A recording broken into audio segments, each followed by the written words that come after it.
Romanos 5, 12 a 19, NTLH. O pecado entrou no mundo por meio de um só homem, e o seu pecado trouxe consigo a morte. Como resultado, a morte se espalhou por toda a raça humana, porque todos pecaram. Antes de a lei ser dada, já existia o pecado no mundo. Porém, quando não existe lei, Deus não leva em conta o pecado. Mas, desde o tempo de Adão até Moisés, a morte dominou todos os seres humanos, mesmo os que não pecaram como Adão, quando ele desobedeceu à ordem de Deus. Adão era a figura daquele que havia de vir, mas existe uma diferença entre o pecado de Adão e o presente que Deus nos dá.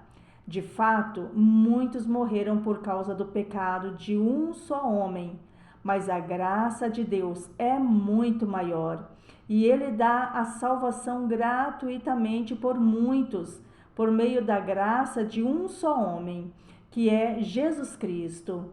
E existe uma diferença entre aquilo que Deus dá e o pecado de um só homem. Porque no caso do pecado, a condenação veio por causa de um só pecado. Porém, no caso da salvação, Deus perdoa os que têm cometido muitos pecados, embora não mereçam esse perdão. É verdade que, por causa de um só homem e por meio do seu pecado, a morte começou a dominar a raça humana.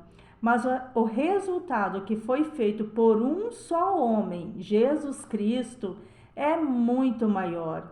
E todos aqueles que Deus aceita e que recebem como presente a sua imensa graça, reinarão na nova vida, por meio de Cristo.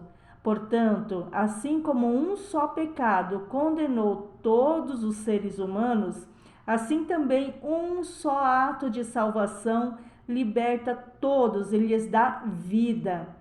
E assim como muitos seres humanos se tornaram pecadores por causa da desobediência de um só homem, assim também muitos serão aceitos por Deus por causa da obediência de um só homem.